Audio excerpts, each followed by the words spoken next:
एक इमाम साहब ने गलती से जिन्नात के बच्चे को हाफिज़े कुरान बना दिया। फिर दोस्तों उस जिन्नात के बच्चे ने इमाम साहब के साथ क्या किया, यकीनन सुनकर आपके रोंगटे खड़े हो जाएंगे। तो एक सनसनीखेज हैरत अंगेज वीडियो आपके सामने रखने जा रहे हैं दोस्तों, जहां इमाम साहब ने हाफिज़े कुरान बना दिया जिन्नात के बच्चे को। क्या थी वजह, क्या था सबब, एक भयंकर वीडियो आपके हवाले करें उससे पहले दोस्तों रिक्वेस्ट करना चाहेंगे, अभी तक चैनल को सब्सक्राइब नहीं किया है तो चैनल को कर लीजिए सब्सक्राइब, बेल के बटन को कर दीजिए ऑन और ऑल नोटिफिकेशन के ऑप्शन को दबा ले। एक बस्ती के अंदर इमाम साहब बच्चों को कुरान की तालीम दे रहे थे कि उसी दरमियान पीछे से एक आवाज़ गूंजती है, अस्सलामु अलैकुम। दोस्तों आवाज़ इस कदर झन्नाटेदार थी कि इमाम साहब दनाक से उस आवाज़ की तरफ मुड़ते हैं। अब से पहले कभी भी उन्होंने इस तरीके का आवाज़ नहीं सुना था। जितने भी आवाज़ सुने थे बस्ती के बच्चे के थे, बस्ती के लोगों के थे, और उन तमाम सभी आवाज़ को इमाम साहब पहचानते थे, जानते थे। लेकिन एकदम अनोखा अलग अंदाज का आवाज़ सुनते ही इमाम साहब फौरन पलटते हैं आवाज़ की तरफ, तो देखते हैं कि एक बच्चा है। बच्चे को देखकर इमाम साहब चौंक जाते हैं, क्योंकि वो बच्चा उस बस्ती उस कस्बे का नहीं था। इमाम साहब उस बच्चे को मुखातिब करके कहते हैं, ऐ बच्चे तुम कौन हो और तुम कहाँ से आए हो? चेहरे से तो तुम इस बस्ती के नहीं लगते हो। वो बच्चा खामोश रहता है। फिर इमाम साहब कहते हैं, अगर तुम बोलोगे नहीं तो मैं तुम्हारी मदद कैसे कर पाऊंगा? वो बच्चा कहता है कि इमाम साहब इस बस्ती से बाहर जो जंगल है और घने जंगल के दरमियान जो बस्ती है मैं उसी से आया हूँ। वहाँ पर अचानक से इतने बाढ़ इतने सैलाब आ जाते हैं कि मेरा घर द्वार बह जाता है, मेरे माँ बाप मुझसे अलग हो जाते हैं और मैं उनसे अलग होकर किसी तरीके से यहाँ तक आ पहुँचा हूँ। और हजरत मैं आप ही के पास रहना चाहता हूँ, आपसे कुरान करीम सीखना चाहता हूँ। दोस्तों उस मासूम बच्चे की मासूमियत पर इमाम साहब कुर्बान हो जाते हैं। उस बच्चे को कहते हैं, ठीक है बेटे, जब तक तुम्हारे माँ बाप ना मिल जाए तुम यहीं रहो और कुरान सीखो। अब क्या था दोस्तों, वो बच्चा इमाम साहब के साथ ही रहने लगता है और मस्जिद में ही वो कुरान मुक़द्दस सीखने लगता है। इमाम साहब ये देखते हैं कि वो बच्चा बहुत तेज़ी के साथ कुरान मुक़द्दस सीख रहा है।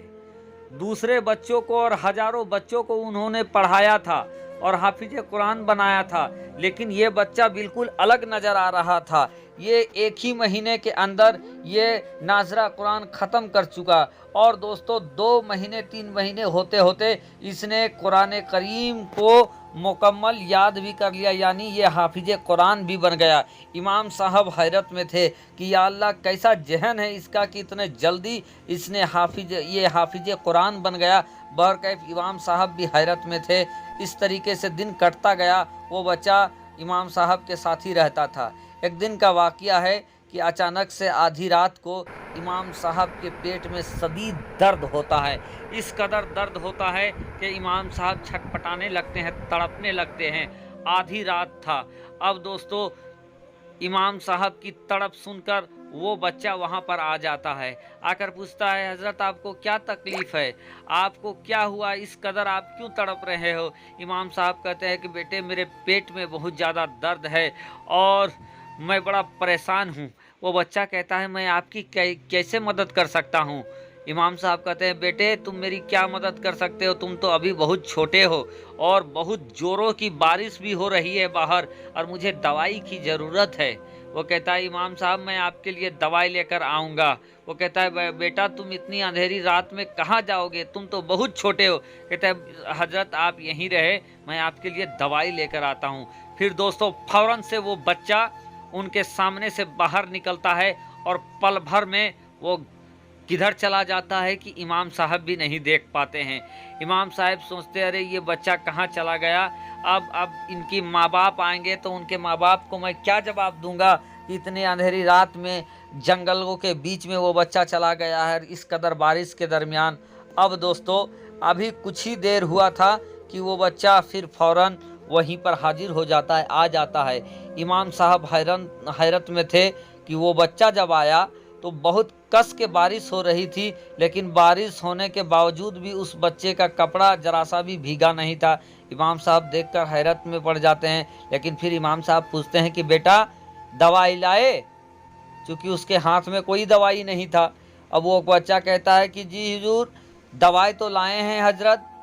तो इमाम साहब कहते दवाई दो। वो बच्चा कहता है हजरत दवाई आपको मदरसे के बरामदे में जाकर खाना पड़ेगा। इमाम साहब को बहुत गुस्सा आता है कि मुझे चला नहीं जा रहा है पेट दर्द में, और ये मदरसे के बरामदे में जाने को कहता है। बर कैब मरता क्या ना करता, उस बच्चे के साथ मदरसे के बरामदे में चले जाते हैं।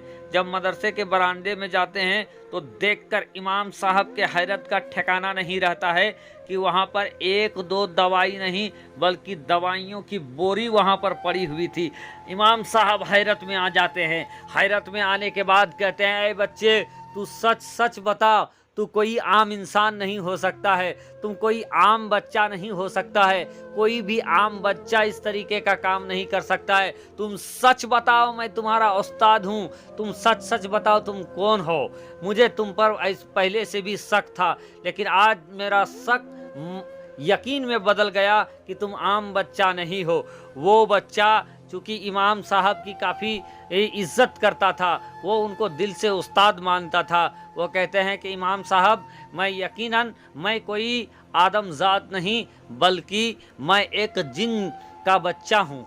जब आप नीम के पेड़ के नीचे जब आप पढ़ाया करते थे तो मैं उसी पेड़ के ऊपर रहा करता था और आपसे कुरान मुक़द्दस सुना करता था। आपकी आवाज़ में जब आप तिलावत करते थे तो वो मुझे बहुत अच्छा लगता था, और मैंने ये ठान लिया था कि मैं आपसे कुरान मुक़द्दस सीखूंगा, और इसीलिए मैं बहाना बनाकर आपके पास आ गया और आपसे कुरान मुक़द्दस सीख लिया।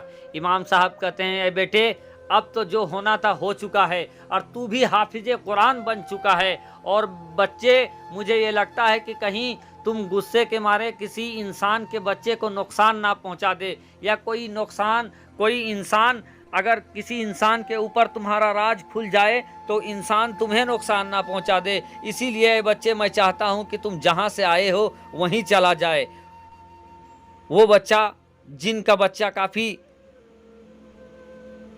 तकलीफ में आ जाता है, काफ़ी उदास हो जाता है। वो कहता है कि हजरत मैं चाहता हूं कि मैं कुछ दिन आपके पास रहकर आपकी खिदमत करूं। इमाम साहब कहते हैं, बेटे तुम मेरे को जितना भी खिदमत करते हैं मैं उसको माफ़ करता हूं, तुम यहाँ से चले जाओ। फिर क्या था दोस्तों, वो बच्चा रोता हुआ वहाँ से चला जाता है। दोस्तों इस दुनिया में बहुत सारे ऐसे वाक़ये हुए हैं जहां मदरसों में इंसानी बच्चों के साथ जिन्नात के बच्चे ने इंसानी रूप में कुरान की तालीम ली है। शुक्रिया, आदाब।